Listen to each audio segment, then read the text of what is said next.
वक्रतुंड महाकाय सूर्यकोटि समप्रभ निर्विघ्न कुरु मे देव सर्व कार्येषु सर्वदा। महाभारत द्वापर युग में हुआ था।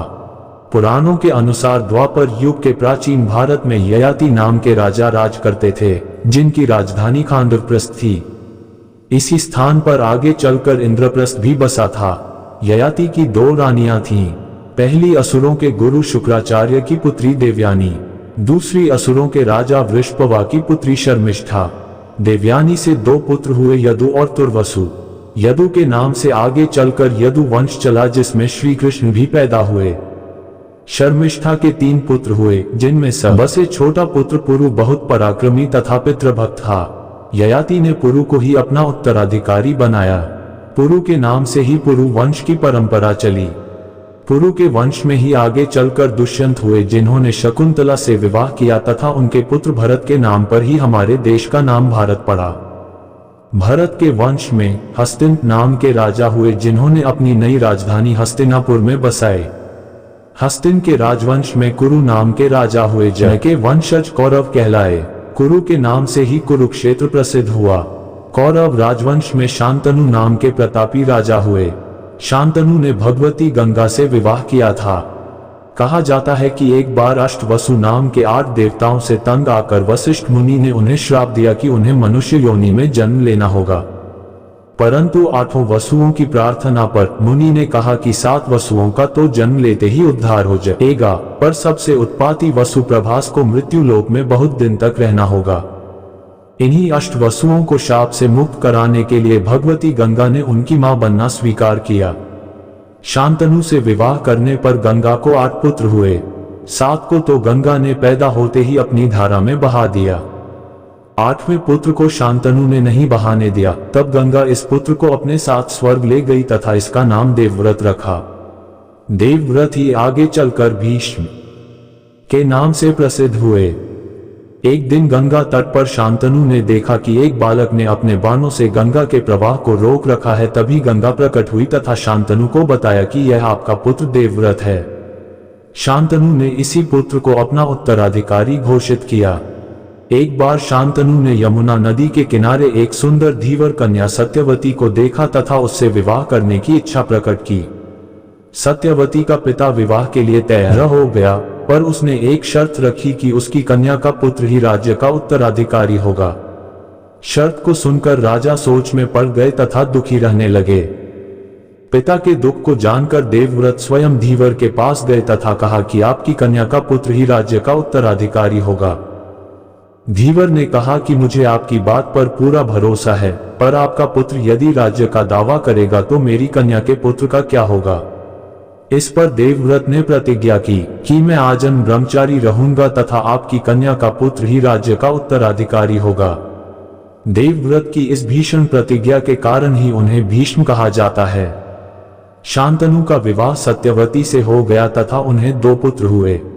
पहला चित्रांगद और दूसरा विचित्रवीर्य। शांतनु के बाद चित्रांगद ही गद्दी पर बैठे। चित्रांगद की मृत्यु के बाद विचित्रवीर्य गद्दी पर बैठे। विचित्रवीर्य के विवाह योग्य होने पर भीष्म को काशी नरेश की 3 कन्याओं अंबा, अंबिका और अंबालिका के स्वयंवर का निमंत्रण मिला। भीष्म विचित्रवीर्य को साथ लेकर स्वयंवर में गए तथा तीनों राजकन्याओं को बलपूर्वक रथ में बैठा कर ले आए। अंबा ने भीष्म से निवेदन किया कि मैं मन से शाल्वराज को अपना पति मान चुकी हूँ, इसीलिए भीष्म ने उसे मुक्त कर दिया और अंबिका एवं अंबालिका से विचित्रवीर्य का विवाह हो गया। अंबा शाल्वराज के पास पहुंची, पर शाल्वराज ने उसे स्वीकार नहीं किया। दुखी अंबा का मन भीष्म से बदला लेने का वर प्राप्त किया। आगे चलकर यही अंबा शिखंडी के रूप में जन्मी तथा भीष्म की मृत्यु का कारण भी बनी। विचित्रवीर्य से अंबिका को धृतराष्ट्र तथा अंबालिका को पांडु नामक पुत्र पैदा हुए। विचित्रवीर्य की मृत्यु के बाद पांडु को राजगद्दी पर बिठाया गया, क्योंकि धृतराष्ट्र जन्मांध थे। भीष्म ने अंबिका की एक दासी के पुत्र विदुर का लालन पालन भी राजकुमारों की तरह किया था। यही विदुर धर्म नीति के पंडित हुए। धृतराष्ट्र का विवाह गांधारी से हुआ था। गांधारी धृतराष्ट्र के अंधा होने के कारण अपनी आंखों पर भी पट्टी बांधे रहती थी। धृतराष्ट्र के 100 पुत्र 1 पुत्री हुई। पुत्रों में सबसे बड़ा दुर्योधन तथा पुत्री का नाम था दुश्ला, जिसका विवाह जयद्रथ से हुआ था। धृतराष्ट्र की दूसरी पत्नी से युयुत्सु नाम का पुत्र पैदा हुआ था। पांडु का विवाह शूरसेन की कन्या प्रथा से हुआ, उसी को कुंती के नाम से भी जाना जाता था, जो श्री कृष्ण की बुआ लगती थी। कुंती की सेवा से प्रसन्न होकर दुर्वासा ऋषि ने उसे एक ऐसा मंत्र बताया था जिससे वह किसी देवता का आह्वान कर सकती थी।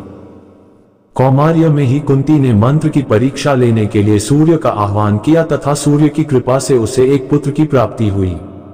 लोकलाज के भय से कुंती ने उसे गंगा में बहा दिया। कौरवों के सारथी अधिरथ ने उसका पालन पोषण किया। कर्ण के नाम से प्रसिद्ध यह बालक सारथी द्वारा पाला गया था, इसीलिए सूत पुत्र कहलाया।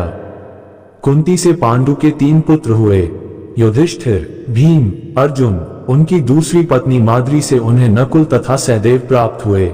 इस प्रकार धृतराष्ट्र के पुत्र कौरव तथा पांडु के पुत्र पांडव कहलाए। वन विहार करते समय पांडु की मृत्यु हो गई तथा उनकी रानी माद्री उन्हीं की चिता के साथ सती हो गई। कुंती ने ही 5 पुत्रों का पालन पोषण किया। कौरवों तथा पांडवों की शिक्षा कृपाचार्य की देखरेख में होने लगी। दुर्योधन धृतराष्ट्र का सबसे बड़ा पुत्र होने के कारण अपने आप को ही राज्य का उत्तराधिकारी समझता था। वह पांडवों से ईर्ष्या रखता था तथा भीम से विशेष रूप से जलता था। भीम भी कौरवों को खूब सताता था। दुर्योधन ने भीम को मारने की योजना बनाई। वह जल क्रीड़ा के बहाने भीम को गंगा तट पर ले गया। उसने भीम के भोजन में विष मिलवा दिया तथा जब वे अचेत होकर जमीन पर गिर पड़े तो लताओं से बांधकर गंगा में बहा दिया। भीम के घर न पहुंचने पर सभी को बहुत चिंता हुई। गंगा में बहते समय भीम को विषैले नागू ने डस लिया तथा नागू के विष से भोजन के विष का प्रभाव समाप्त हो गया। वे जल से बाहर आ गए। पांडव भीम को जीवित पाकर बहुत प्रसन्न हुए और दुर्योधन तथा उसके भाइयों में फिर से चिंता व्याप्त हो गई। कौरवों और पांडवों की शस्त्र शिक्षा में पांडव कौरवों से सदा आगे रहते थे। एक दिन जब वे शस्त्र विद्या का अभ्यास कर रहे थे, उनकी गेंद एक कुएं में गिर गई। युधिष्ठिर ने जब कुएं में झांका तो उनकी अंगूठी भी कुएं में गिर गई। तभी उन्हें एक तेजस्वी ब्राह्मण उधर आता दिखाई दिया। ब्राह्मण ने राजकुमारों की चिंता का कारण पूछा तथा एक सीख मंत्र पढ़कर कुएं में छोड़ी। वह सीख गेंद पर तीर की तरह चुभ गई। इसी तरह उसने कई और सीखें कुएं में फेंकी जो एक दूसरे के ऊपरी सिरों पर चिपकती चली गईं। जब सीख इतनी लंबी हो गई कि कुएं के सिरे तक आ गई तो उन्होंने सीख को खींच लिया तथा गेंद बाहर आ गई। राजकुमारों को बहुत आश्चर्य हुआ। उन्होंने युधिष्ठिर की अंगूठी भी निकालने की प्रार्थना की। ब्राह्मण ने धनुष से बाण चलाकर अंगूठी को बाण की नोक में फंसाकर बाहर निकाल दिया। नाम पूछने पर पता चला कि वे आचार्य द्रोण थे। उनका विवाह कृपाचार्य की बहन से हुआ था तथा उनके पुत्र का नाम अश्वत्थामा था। पांचाल के राजा द्रुपद आचार्य द्रोण के सहपाठी थे तथा दोनों में गहरी मित्रता थी। द्रुपद ने उनसे वायदा किया था कि राजा बनने पर वे द्रोण को आधा राज्य दे देंगे, पर राजा बनने पर उन्होंने न केवल अपना वायदा भुला दिया अपितु द्रोण का अपमान भी किया। तभी से द्रोण के मन में द्रुपद से बदला लेने की भावना घर कर गई थी। द्रोणाचार्य की शस्त्र विद्या से प्रभावित होकर भीष्म ने द्रोणाचार्य को राजकुमारों की शिक्षा दीक्षा के लिए रख लिया। इनकी शिक्षा से सभी राजकुमार धनुर्विद्या में निपुण हो गए, पर अर्जुन सबसे दक्ष थे तथा इसीलिए द्रोण को सबसे अधिक प्रिय भी थे। लक्ष्य भेद की परीक्षा। एक दिन गुरु द्रोण ने सभी शिष्यों की परीक्षा ली। उन्होंने एक पेड़ की ऊंची डाल पर लकड़ी की एक चिड़िया रख दी तथा कहा कि चिड़िया की आंख में लक्ष्य भेद करना है। पहले युधिष्ठिर की बारी आई। द्रोण ने उनसे पूछा कि तुम इस समय क्या देख रहे हो। युधिष्ठिर ने बताया कि मैं आपको तथा पेड़ की डाल पर रखी चिड़िया को देख रहा हूं। द्रोण ने उनसे कहा कि तुमसे लक्ष्य भेद न होगा। एक दूसरे करके सभी राजकुमारों ने लगभग ऐसा ही उत्तर दिया तथा द्रोण ने सभी को हटा दिया। अंत में अर्जुन की बारी आई। जब वही प्रश्न अर्जुन से किया गया तो उन्होंने कहा कि मुझे केवल चिड़िया की आंख ही दिखाई दे रही है। ये कहकर अर्जुन ने तीर चलाया जो चिड़िया की आंख में लगा। उस दिन से अर्जुन द्रोणाचार्य के और भी प्रिय हो गए। गुरु भक्त एकलव्य। एक दिन एकलव्य नाम का भील बालक गुरु द्रोण के पास धनुर्विद्या सीखने की इच्छा से लाया। गुरु द्रोण ने उसे बताया कि वे केवल राजकुमारों को ही शिक्षा देते हैं। बालक चला गया, पर उसने गुरु द्रोण की मूर्ति बनाकर धनुर्विद्या का अभ्यास किया तथा ही धनुर्विद्या में निपुण हो गया। एक दिन सभी राजकुमार जंगल में खेलने गए। एक कुत्ता भी उनके आगे आगे चल रहा था। कुछ आहट पाकर वह भौंकने लगा। एकलव्य ने एक एक करके कई तीर छोड़े जो कुत्ते के मुंह में जा घुसे। कुत्ते का भौंकना बंद हो गया, पर उसे कहीं चोट नहीं आई। राजकुमारों को बहुत आश्चर्य हुआ।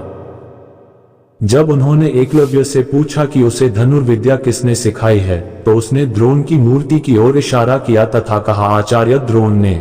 राजधानी लौटकर राजकुमारों ने एकलव्य की धनुर्विद्या का समाचार गुरु द्रोण को सुनाया तथा कहा कि एकलव्य ने धनुर्विद्या में हमसे भी अधिक कुशलता प्राप्त कर ली है। गुरु द्रोण ने बताया कि एकलव्य को जो सिद्धि मिली है वह उसकी गुरु भक्ति तथा श्रद्धा का परिणाम है। शस्त्र संचालन का प्रदर्शन। एक दिन पितामह भीष्म ने गुरु द्रोण से सलाह करके के शस्त्र संचालन के प्रदर्शन की व्यवस्था की। निश्चित पर रंगस्थली दर्शकों से भर गई। भीष्म, धृतराष्ट्र, गांधारी, कुंती, विदुर आदि सभी उपस्थित थे। सभी ने अपना अपना कौशल दिखाया तथा सभी का मन मोह लिया। विदुर ने धृतराष्ट्र को प्रदर्शन का वृतांत सुनाया। भीम और दुर्योधन ने गदा युद्ध का कौशल दिखाया। दोनों एक दूसरे से ईर्ष्या रखते थे, अतः एक दूसरे पर वार करने लगे, पर गुरु द्रोण ने संकेत पर अश्वत्थामा ने उन्हें अलग अलग कर दिया। कर्ण की चुनौती। अर्जुन की धनुर्विद्या की प्रशंसा सभी कर रहे थे कि इसी समय कर्ण आगे आया तथा अपनी कला दिखाने की इच्छा व्यक्त करते हुए बोला कि जो कुछ अर्जुन ने किया वह मेरे लिए अत्यंत साधारण सी बात है। कर्ण ने कहा कि मैं अर्जुन से द्वंद्व युद्ध करना चाहता हूं, पर कृपाचार्य ने उसे सूतपुत्र कहकर द्वंद्व युद्ध की बात काट दी, क्योंकि राजकुमार से द्वंद्व युद्ध करने का अधिकारी राजकुमार ही होता है। इस पर दुर्योधन ने कर्ण को अंग देश का राजा घोषित कर दिया तथा सभा भवन में ही उसका राजतिलक कर दिया। अर्जुन ने कर्ण से कहा कि कर्ण तुम वीर हो, पर तुम यह मत समझो कि वीरता का वरदान केवल तुम्हें ही मिला है। संध्या हो चली थी, इसीलिए पितामह भीष्म ने प्रदर्शन को बंद करने का आदेश दे दिया। अर्जुन की गर्वोक्ति कर्ण के मन में चोट बनकर रह गई। राजा द्रुपद से प्रतिशोध। एक दिन द्रोणाचार्य ने सभी राजकुमारों को बुलाकर शस्त्र विद्या की शिक्षा के बदले गुरुदक्षिणा मांगी। उन्होंने द्रुपद को पकड़कर अपने सामने लाने की आज्ञा दी। गुरु की आज्ञा मानकर पांडवों ने पांचाल राज्य पर आक्रमण कर दिया तथा द्रुपद को पकड़कर द्रोण के सामने उपस्थित किया। इस प्रकार द्रोण ने द्रुपद से बदला ले लिया। बाद में द्रुपद ने भी अपने इस अपमान का बदला लेने के लिए पुत्रेष्टि यज्ञ किया तथा उन्हें धृष्टद्युम्न नामक पुत्र पैदा हुआ, जिसने महाभारत के युद्ध ने द्रोणाचार्य का वध किया। लाक्षागृहदाह। दुर्योधन दिन रात इसी चिंता में रहता कि किसी प्रकार पांडवों का नाश करके हस्तिनापुर पर राज्य कर सके। कौरवों पांडवों में युधिष्ठिर सबसे बड़े थे तथा इसीलिए सिंहासन के उत्तराधिकारी समझे जाते थे, पर दुर्योधन सोचता था कि उसके पिता ज्येष्ठ होने पर भी जन्मांध होने के कारण गद्दी न पा सके तो इससे उत्तराधिकारी का नियम तो नहीं बदल जाता। धृतराष्ट्र का बड़ा पुत्र होने के कारण मैं ही गद्दी का अधिकारी हूँ। शकुनी, कर्ण, दुःशासन आदि दुर्योधन के साथ थे। दुर्योधन ने पांडवों की बुराई करके धृतराष्ट्र को भी अपने पक्ष में कर लिया तथा पिता से पांडवों को वर्णावर्त के मेले में भेजने को कहा। दुर्योधन एक योजना बनाकर पांडवों का नाश करना चाहता था। धृतराष्ट्र की आज्ञा से पांडव वर्णावर्त चले गए। उनके जाते समय विदुर ने युधिष्ठिर को सावधान कर दिया तथा अगले संदेश की प्रतीक्षा करने को कहा। दुर्योधन ने पुरोचन नाम के एक मंत्री से मिलकर वर्णावर्त में लाख के एक महल में पांडवों को जलाकर मार डालने की योजना बना ली थी। लाख का वह महल ऐसा बनवाया गया था जो आग के स्पर्श से ही पूरी तरह जल उठे तथा पांडव जल मरे। जैसे ही पांडव वर्णावर्त में बने लाख महल में जाने को तैयार हुए, विदुर ने उन्हें एक संदेश भेजकर दुर्योधन की सारी योजना से सावधान करा दिया। एक कारीगर ने महल से बाहर निकलने के लिए सुरंग बना दी। पांडव महल के भीतर नहीं, इसी सुरंग में सोया करते थे, जिससे कि महल में आग लगने पर जल्दी ही बाहर निकल सके। कृष्ण चतुर्दशी के दिन युधिष्ठिर को पुरोचन के रंग ढंग से एहसास हो गया कि महल में आज रात को ही आग लगाई जाएगी। युधिष्ठिर ने अपने भाइयों को सचेत कर दिया। पांडवों ने उस दिन यज्ञ किया था, जिसमें नगर वासियों के साथ एक भीलनी ने भी अपने 5 पुत्रों के साथ भोजन किया था। भोजन के बाद वह भीलनी महल में ही सो गई। पुरोचन महल के बाहरी कमरे में सो रहा था। भीम ने रात को महल में आग लगा दी तथा माता कुंती को लेकर सुरंग से बाहर आ गए। पुरोचन तथा अपने पुत्रों के साथ भीलनी जल मरी है। हस्तिनापुर में शोक छा गया, पर विदुर को विश्वास था कि पांडव अवश्य ही बच निकले होंगे। लाक्षागृह से निकलकर पांडव दुर्गम वन पार करते हुए गंगा तट पहुंचे, जहां उन्हें विदुर का भेजा एक आदमी नाव के साथ मिला था। पांडव उसी नाव में गंगा पार हो गए। गंगा पार करके पांडव दक्षिण की ओर बढ़ते रहे तथा घने जंगल में पहुंच गए। थकान और भूख प्यास से सभी का बुरा हाल था। भीम सबको एक वट वृक्ष के नीचे बैठाकर पानी की तलाश में इधर उधर देखने लगे। पेड़ पर चढ़कर उन्होंने पास ही कुछ पक्षी देखे तथा समझ लिया कि अवश्य ही उधर पानी है। वे उसी तरफ गए तथा एक जलाशय के किनारे पहुंच गए, जहां उन्होंने अपनी प्यास बुझाई तथा स्नान किया। वे माता और भाइयों के लिए भी पानी लाए। थकान होने के कारण वे सब सो गए थे। उस जलाशय के पास हिडिंब नाम का एक राक्षस रहता था। उसकी बहन हिडिंबा का भी उसी के साथ रहती थी। जैसे ही राक्षस को मानव गंध मिली, उसने अपनी बहन को उन्हें मारकर मांस लाने को भेजा। हिडिंबा भीम को देखकर मोहित हो गई। उसने सुंदर युवती का रूप धारण कर लिया तथा बोली कि मेरे भाई ने मुझे तुम्हें मारने के लिए भेजा था, पर मैं तुमसे विवाह करना चाहती हूँ। सोए हुए लोगों को जगाओ, जिससे कि मैं उन्हें अपनी माया से सुरक्षित स्थान पर पहुंचा दूं। यदि मेरा भाई यहां आ गया तो वह सबको मार डालेगा। वह बड़ा क्रूर तथा बलवान है। भीम ने कहा कि मुझे तुम्हारे भाई से कोई भय नहीं है। तभी वहां हिडिंब आ गया। जब उसने अपनी बहन को सुंदर युवती के रूप में भीम से बात करते देखा तो अत्यंत क्रुद्ध हो गया। पहले वह हिडिंबा को ही मारने दौड़ा। भीम ने उसे बीच में ही पकड़ लिया। दोनों में भयंकर युद्ध होने लगा। शोर सुनकर पांडव तथा माता कुंती जाग गई। तभी भीम ने हिडिंब को पटक दिया तथा उसके प्राण निकल गए। माता कुंती ने युधिष्ठिर की सलाह पर भीम को हिडिंबा से विवाह करने की अनुमति दे दी। समय पर उसे एक पुत्र प्राप्त हुआ, जिसका नाम घटोत्कच रखा गया। वह बहुत पराक्रमी योद्धा हुआ। जब भीम अपनी माता और भाइयों के साथ उस वन को छोड़कर आगे जाने की तैयारी करने लगे तो घटोत्कच ने भीम से कहा कि पिताजी, जब भी जरूरत हो मुझे याद कीजिएगा। मैं आपकी सेवा में उपस्थित हो जाऊंगा। वन मार्ग पर चलते चलते एक दिन पांडवों की भेंट महर्षि व्यास से हुई।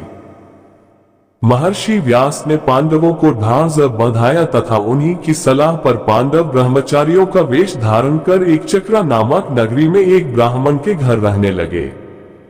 पांचों भाई भिक्षा मांग कर लाते तथा उसी को बांटकर अपना पेट भरते। एक दिन भीम घर पर रह गए।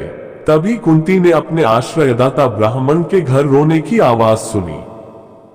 पूछने पर पता चला कि बक नाम का एक राक्षस नगर के पास ही गुफा में रहता है, जो लोगों को जहां भी देखता मारकर खा जाता था। नगरवासियों ने उससे तंग आकर एक समझौता कर लिया कि हर सप्ताह उसकी गुफा में गाड़ी भरकर मांस, मदिरा, पकवान आदि भेज दिया जाएगा तथा गाड़ीवान भी उसी खुराक में शामिल होगा। उस दिन गाड़ीवान के रूप में उस ब्राह्मण को जाना था। वहां पहुंचकर वह कभी जिंदा वापस नहीं आ सकेगा, इसीलिए घर के सभी लोग रो रहे हैं। कुंती ने ब्राह्मण को धीरज बंधाया तथा कहा कि उसकी जगह मेरा पुत्र भीम चला जाएगा तथा बकासुर उसका कुछ भी नहीं बिगाड़ सकेगा। भीम भोजन तथा पकवान से भरी गाड़ी लेकर राक्षस की गुफा तक पहुंचा तथा उसने उससे अपनी पेट पूजा शुरू कर दी।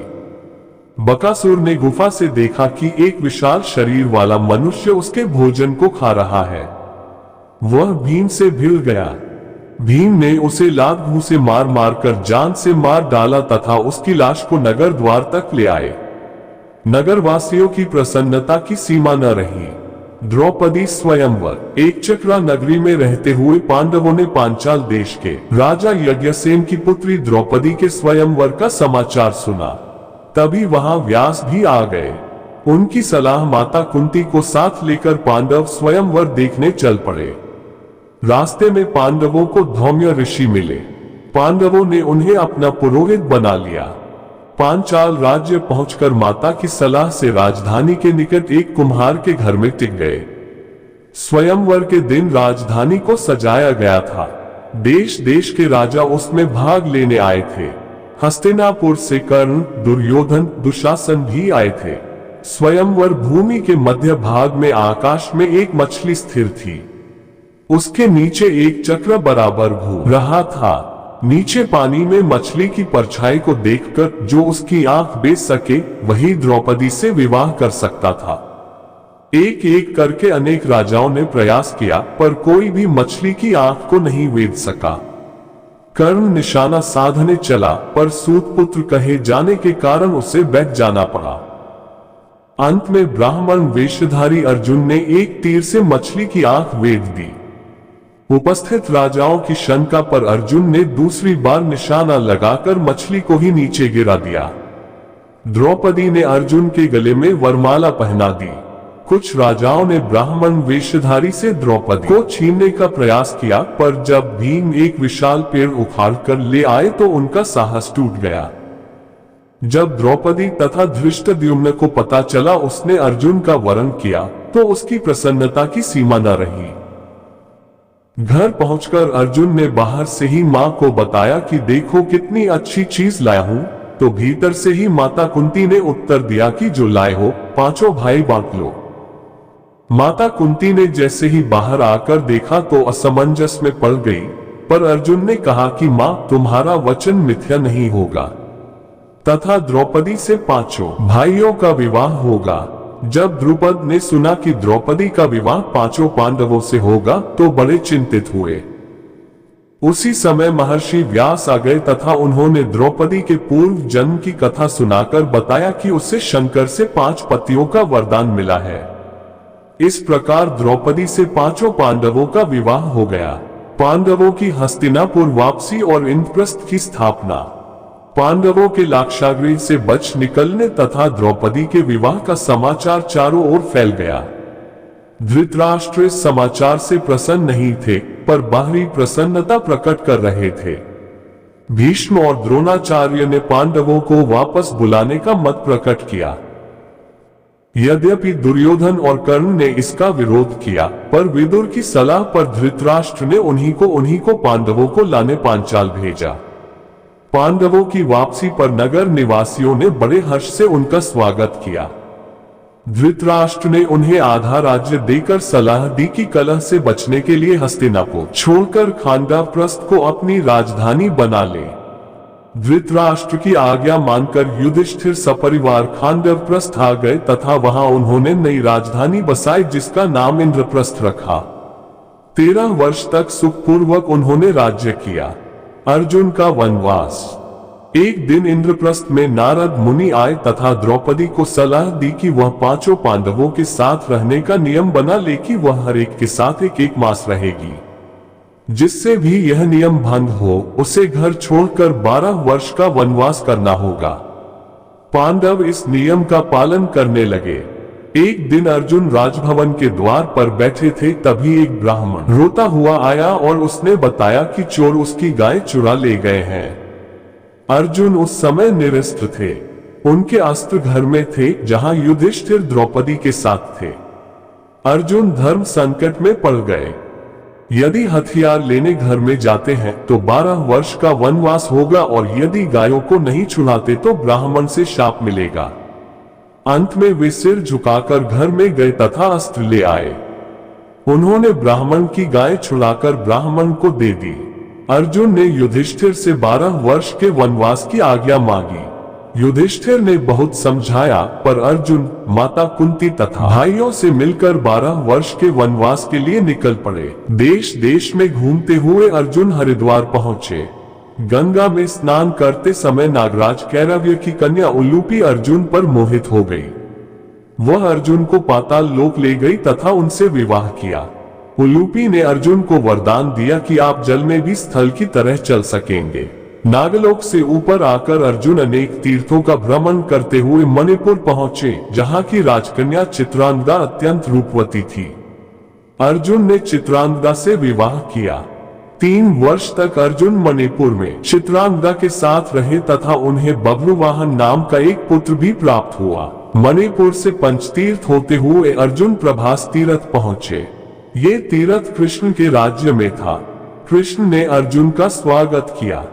यहाँ रहते हुए बलराम की बहन सुभद्रा के प्रति अर्जुन के मन में प्रेम पैदा हो गया।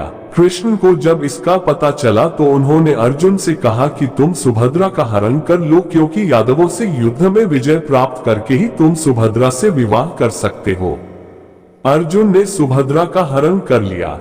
यादवों ने अर्जुन का पीछा किया तथा घोर युद्ध छिड़ गया। अर्जुन के सामने यादवों की एक न चली।